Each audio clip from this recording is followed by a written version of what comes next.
This is Michael Arvilla. I'm here interviewing Ryan Stamm, who's getting ready for the Sunshine Classic in 2 weeks, and also he's going to requalify, and predict he's going to take the USA. Where have you been since 05, 06? A lot of people aren't familiar with you. They haven't seen you on the internet or in the magazines. A physique of your caliber has been missing. So where have you been? What have you been doing?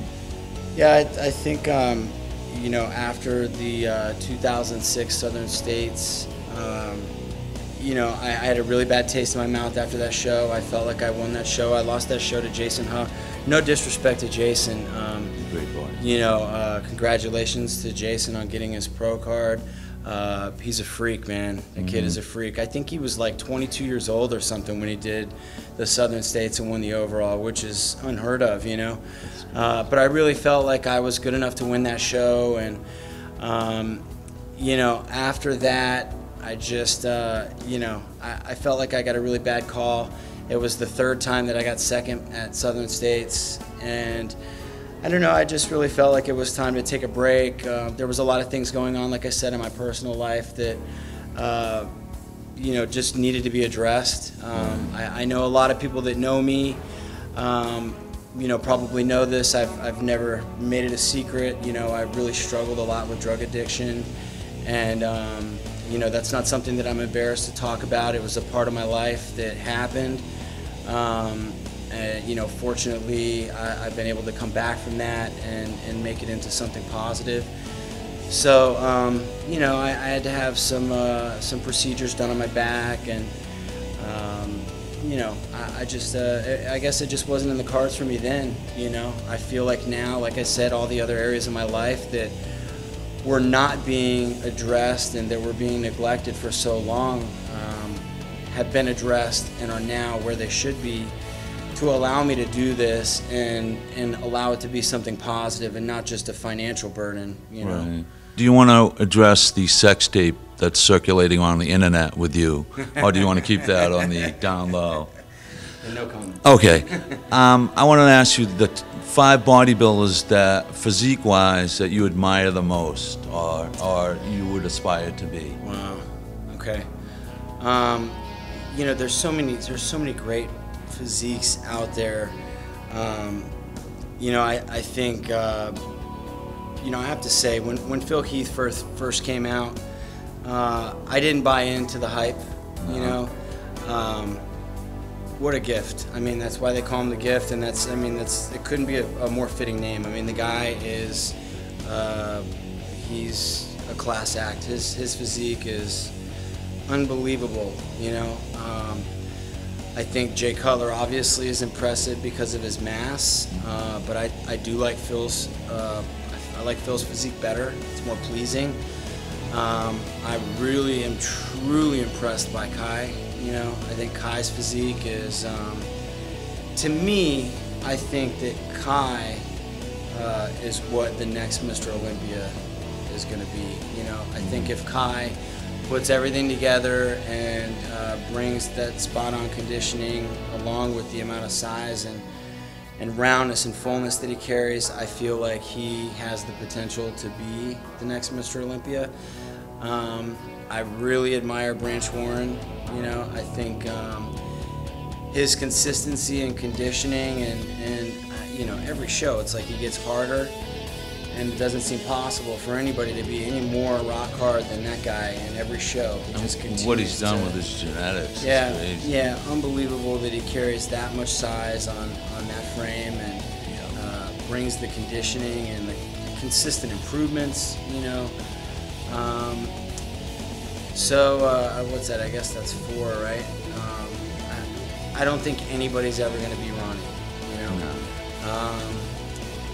You know, I still look at videos of when he came out on stage with the king cape on and the crown, and I don't think anybody in the world could have got away with that except for him. I mean, he truly is the king.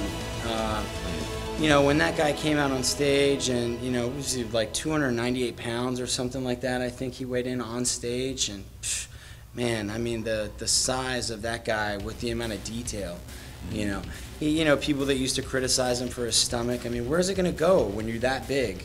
You know, you're not going to have a Dexter Jackson waist. You know, I think a lot of people get criticized for big stomachs.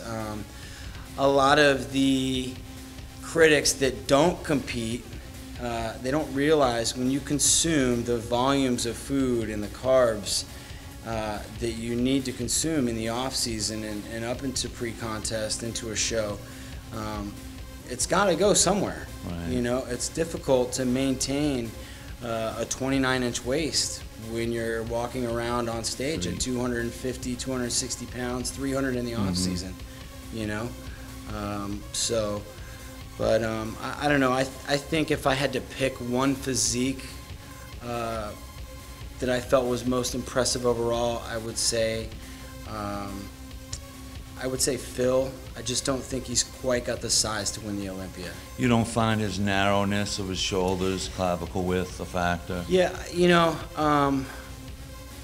I think at that point you're just really getting nitpicky. I mean, yeah, if he was a little wider, then he'd have the extra 10 or 15 pounds. Right. But I also think that the fact that he is a little bit more narrow is what gives him that thickness and density that he has front to back. So, but I think more than anything else, it's just so pleasing to look at. I mean, when you look at his physique, it's such an amazing puzzle piece of, or puzzle of all these muscles that look like they literally, each one was sculpted out of clay and put onto a frame. He flows. Yeah, I mean, you can literally see each individual muscle with so much detail and just fullness. I think that's it's just amazing. Now, whose physique do you think is similar to yours out of the pros that are competing today? Oh God, I don't know. I obviously, we're all our own worst critic. When I look at myself in the mirror, I think, man, I look really great. And then as soon as I start looking at pictures of those guys, right. I immediately start to second guess myself. It's not until I see pictures of myself next to those guys that I realize, that I am, I carry the size, I have the size now, conditioning, I have, I'm never going to be a Dexter Jackson or a Phil Heath, with a tiny little waist. My waist isn't huge, but I don't know. That's a hard question to answer. I don't think I really could say. I see certain poses, especially front double bicep, reminds me a lot of Mike Matarazzo. I see some Evan Senapani in certain poses. I think you have that freak factor, that wow factor that's gonna do well, on the national and hopefully the pro stage. Thanks, I appreciate it. You're welcome. So. Awesome. Well, I appreciate all your help, Mike. I think the excitement that I've had over the last couple weeks would not have been what it was without your help. I really appreciate you backing me up. I can't wait to get this show over with and really try and reevaluate everything and put together a more effective approach for the next show and start working on making improvements for the USAs. Yeah, I think you're peaking a little bit too early, like Dennis Wolf does, kind of. You got to back off a little bit because you're just in crazy condition, and it's a little too soon. So you got to kind of maintain it. So that's a good problem to have, though. Yeah, I'd rather have this problem than the other problem for sure. Right. You wanted to give a shout out and some thanks. Yeah, mainly just Cliff Gross. Cliff has been there since. Since day one, my first bodybuilding show, I met Cliff at the show. He won that show, looked phenomenal. Cliff's another one of those guys that had all the potential in the world, and it just wasn't for him. He didn't want to pursue it any further than that. But Cliff's a great guy. He's been a great help to me, both professionally, with my training business and working for him now at Total Rejuvenation, but also with bodybuilding. If it wasn't for Cliff, you know, I don't think that I would have developed the way that I did. All of the diet strategies and everything that I use today were built off of the foundation that Cliff showed me, you know, all those years ago. And I think he got a lot of what he uses from Dave Marinelli.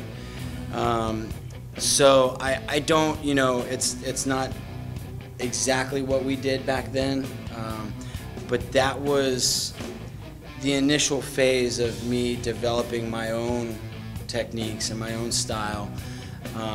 And I'll forever be indebted to Cliff for that. Cliff never wanted anything from me, he never asked for anything.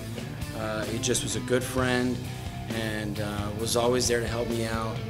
And still to this day, you know, I still rely on Cliff's opinion. I value his opinion, and I appreciate everything that he's done, you know, for me, for sure. He's a good guy. Yeah, I've been really fortunate. You know, I have a lot of really great people behind me. You know, I feel kind of weird, you know, talking like this about the Sunshine, but I really do feel like this is going to be a big year for me at the national level, whether it's the USA's or the North Americans or the Nationals. You know, I have 3 opportunities this year to make an impact on that level, and I really truly believe that I'm ready to go to the next level. Yes. So the feedback has all been positive, so let's hope that the judges feel the same way.